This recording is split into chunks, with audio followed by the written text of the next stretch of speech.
climate change is going to be bad. We don't know exactly how bad, but general estimates range from pretty bad to really, really bad. Depending on how you project the growth of carbon concentration in the atmosphere, average surface temperatures could climb 5 degrees Celsius or higher. This could lead to sea levels rising over 2 meters by 2100. Policymakers at the local, state, and national level have taken some steps to avert the crisis. Renewable portfolio standards and mileage guidelines for cars have become popular tools for limiting carbon emissions, but the consensus among scientists is that much more needs to be done. The problem is, there are few issues as polarizing as climate change. So it's very, very cold out, very unseasonal. So here, Mr. President, catch this. But what if I told you that there's a policy solution that might be able to bridge the gap between progressives and conservatives, environmentalists and businesses, climate hawks and climate skeptics? That policy is called the Great Swap. Let's take a closer look. This is British Columbia. It's home to the world's biggest hockey stick, the longest unsupported cable car at 9,921 feet, and it's one of the only places in North America with a tax on carbon emissions. British Columbia levies a tax of $30 for every metric ton of carbon dioxide emitted. For perspective, the average US household generates 41 metric tons of CO2 emissions every year. BC's carbon tax raises the price of gasoline by about 20 cents per gallon, and it raises electricity prices by about a penny per kilowatt hour. To offset the cost for taxpayers, the BC government has instituted several tax cuts in other areas. This makes their carbon tax revenue neutral. In other words, all the money that comes in is paid back to taxpayers. Now, BC is a small province with only 4.6 million people, and its carbon tax has only been in effect for a few years. So there's still some debate over how much it has reduced emissions.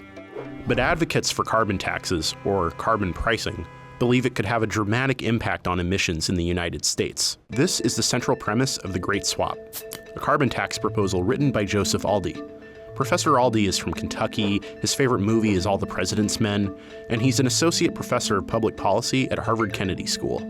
At the heart of Professor Aldy's proposal is a carbon tax that would start at $25 for every metric ton of CO2 and increase annually as businesses and consumers adjust. The Great Swap is really premised on two swaps.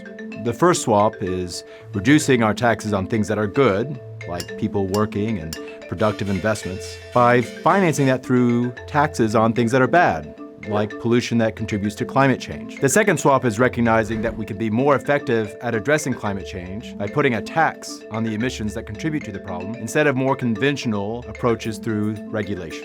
When crafting new policies, lawmakers use a carrot and stick approach to encourage good behavior and discourage bad behavior. A carrot is a reward for something good or productive. A stick is a punishment for something bad or harmful.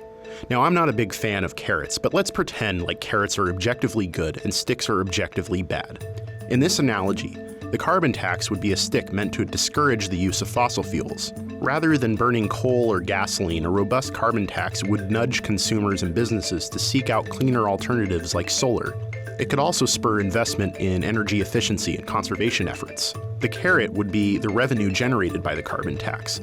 That money would be paid out to taxpayers, either as a reduction in income tax rates or literally as a check mailed to each taxpayer once a year. One of the reasons that Professor Aldy and other carbon tax advocates like this policy is that it'd be relatively simple to do. We already collect data from energy producers on how much coal they're mining or how much oil they're drilling. Adding tax collection to this process would be administratively simple. The tax payout would also be simple. We already send checks to Social Security recipients. The Great Swap could adopt a similar approach. The other reason that some policy experts favor this solution is because it presents a compromise for liberals and conservatives.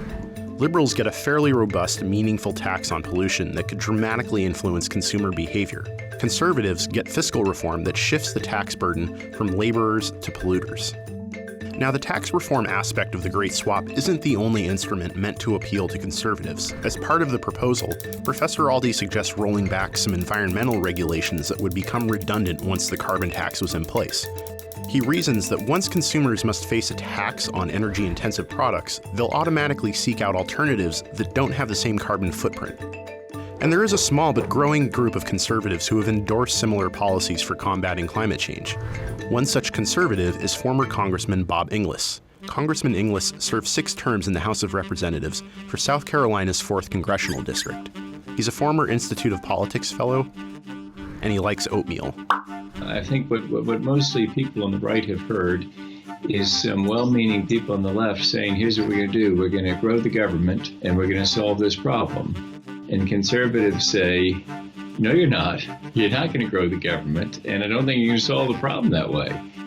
Inglis is now executive director of RepublicEN.org, a coalition of conservatives and libertarians that favor market approaches to fighting climate change rather than regulations and subsidies. We have to come along and convince him that there's a very different solution that involves actually a smaller government. We can actually reduce the size of the EPA by eliminating some Clean Air Act regulations that would become redundant if we were to price carbon dioxide. If we tell conservatives that and get that message through, then they could say, now you're singing our tune. That's our language. We can sing that back. Of course, a policy like the Great Swap isn't exactly a slam dunk for liberals, and there's a few reasons for that. One is that progressives would have a lot of justifiable concerns about how the revenue would be distributed to taxpayers. In order to get liberals on board with the Great Swap, the distribution of carbon tax revenue would need to be progressive. Lower income families would need to receive bigger checks. This would be particularly important given that these families spend a larger share of their income on energy expenditures compared to high-income earners. It's also possible that environmentalists wouldn't get on board with the rollback of regulations. This is partly because while a carbon tax would make it more expensive to burn fossil fuels, it doesn't outright limit their use, and it's difficult to anticipate just how big an impact such a tax would have. Professor Aldy estimates that his tax proposal of $25 per ton of CO2 would lower emissions 26% by 2025. But this is just an estimate. Professor Aldy could be wrong. To get some input on this regulatory issue, I reached out to Gina McCarthy. She's the former administrator of the Environmental Protection Agency. She's a big Red Sox fan, and she's a 2017 fellow at the Harvard Institute of Politics. McCarthy ran the EPA during the rollout of the Clean Power Plan, a new set of rules meant to reduce carbon pollution from utilities. EPA's mission isn't to utilize a specific tool, it's to get reductions. If the American people find a better way or a comparable way that they like better, I would be all for it. But there's a caveat. The challenge you're going to have is that the science of climate is changing. I would want to make sure that anything put in place was revisited periodically to make sure that it keeps up with the science and what it tells us. To be clear, the Great Swap includes a mechanism by which policymakers could reassess the program's impact every 5 years. Another objection that voters on both the left and the right might have to a carbon tax is the effect it would have on American competitiveness. A domestic carbon tax would make American products and services more expensive than those coming from other countries. To correct for this, Professor Aldy proposes implementing a border tax on imports from countries that don't have their own carbon pricing regime. That way, our manufacturers can compete on a level playing field with international firms, and the U.S. can use its carbon tax as a stick to encourage other countries to join us in fighting climate change. That's going to be a tough fight. Whether climate change turns out to be pretty bad or really, really bad, it's a big problem, and it's going to take big solutions to fix it. The Great Swap may or may not be the right approach, but given the consequences of inaction, let's hope that policymakers come up with some carrots and sticks very, very soon.